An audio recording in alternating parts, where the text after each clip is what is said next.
దేవునికి స్తోత్రం. ఏదైనా కృపామయుడగు దేవదేవుడైన యేసుక్రీస్తు ప్రభువారి యొక్క కృపగల వాగ్దానం. నా కృప నిన్ను విడిచిపోదు. యెషయా గ్రంథం 54 అధ్యాయం 10వ వచనం. ప్రియా కృపామయుడగు దేవదేవుని బిడ్డలారా, ప్రభువైన యేసుక్రీస్తు మహిమ కలిగిన ఘనమైన నామములో మీ అందరికీ నా హృదయపూర్వకమైన శుభాలు ఈ ఉదయకాల సమయంలో తెలియపరుస్తున్నాను. దేవుని బిడ్డలారా, మీరంతా బాగున్నారు కదూ? మన ప్రియప్రభైన దేవదేవుడు కృపామయుడు, కృపాసత్య సంపూర్ణుడు, తన శాశ్వతమైన కృపతో మనల్ని ఏలుచున్న సర్వాధికారి అయిన దేవుడు. నా కృప నిన్ను విడిచిపోదు అని నీయందు జాలిపడి యెహోవా సెలవిచ్చుచున్నాడు. దేవుని కృప మనతో కూడా ఉండగలుగుచున్న దేవుని బిడ్డలారా, నా కృప నీకు చాలును, బలహీనత యందు నా శక్తి పరిపూర్ణమగునని దేవాదేవుడు భక్త పౌలుకి తెలియపరుస్తున్నాడు. అపోస్తుడైన పౌలు గారు అతిశయించుటకు ఎన్నో విశేషాలు ఉండెను. ఆయన ప్రధాన అపోస్తుడు, ఎన్నో సంఘములు స్థాపించినవాడు, ఆత్మవరములు కలిగినవాడు, 3వ ఆకాశం వరకు కొనుపోబడినవాడు. అయినను ఆయన జీవితంలో ఒక ముళ్ళు ఉండెను. అందును గూర్చి ఆయన ఇలా రాస్తున్నాడు: నాకు కలిగిన ప్రత్యక్షతలు బహు విశేషంగా ఉండినను, నేను అత్యధికంగా ఇచ్చిపోకుండా నిమిత్తము నా శరీరంలో ఒక ముళ్ళు నన్ను నలుగొట్టుటకు సాతాను యొక్క దూతగా ఉంచబడెను. పౌలు గారిని బాధపెట్టిన ఆ ముళ్ళును గూర్చి ఖచ్చితంగా మనకు తెలియదు. ఆ ముళ్ళు నుండి విడుదల పొందుటకు ఆయన ముమ్మారు దేవదేవుడికి ప్రార్థించాడు. ముళ్ళును తీసివేయనని వాగ్దానం చేయబడలేదు, కానీ తన కృప చాలునని వాగ్దానం చేస్తున్నాడు సర్వాధికారైన దేవుడు, సర్వశక్తి సంపన్నుడు, సర్వోన్నతుడు. ఒకసారి మన ప్రార్థనలకు తక్షణం జవాబు వచ్చుచున్నది. కొన్నిసార్లు ఓపికతో కనిపెట్టినప్పుడు జవాబు పొందుచున్నాం.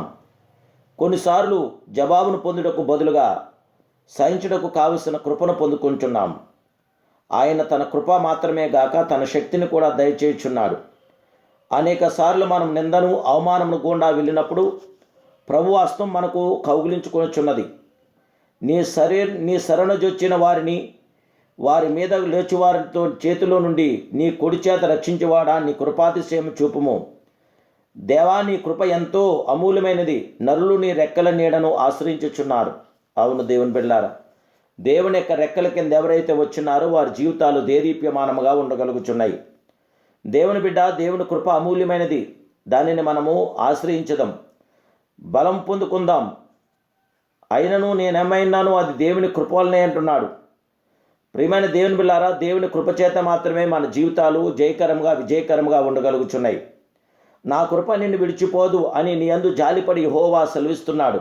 దేవుని తన శాశ్వతమైన కృపతో మనందరి ఎల్ల కృపను, కనికరమును, ఆదరణను, సంరక్షణను చూపుతున్న గొప్ప దేవుడు, తన కృపాకిరణాలు మన మీద ఉంచుతున్న సర్వాధికారి అయిన దేవుడు, తన శాశ్వతమైన ప్రేమతో ఏలుతున్న సర్వాంగ సుందరుడు, ఆ దేవదేవుని యొక్క శాశ్వతమైన కృపతో మనం నింపబడటానికి, ఆ మహిమాస్వరూపుడికి, మహిమానుతుడికి, ఘనుడికి, సర్వాధికారికి ఇప్పుడే మనసుపై ఆయనకి ప్రార్థన చేద్దాం. ఆయన యొక్క మహాకృప మీతో నాతో నిలిచి ఉండుగాక. ప్రార్థన. ప్రేమాస్వరూపుడైన మా ప్రియ పరమ తండ్రి, కృపామయుడా, దయాదాక్షిణ్యపురుడా, అత్యున్నతుడా, సర్వోన్నతుడా, సర్వశక్తి సంపన్నుడా, సర్వాధికారి, నీ కొందనాలు. ఈ ఉదయకాల సమయంలో నీ కృపలో మమ్మల్ని నింపండి, బలపరచండి. మీ బిడ్డలను మమ్మల్ని అందరినీ ఆదరించండి, సంరక్షించండి.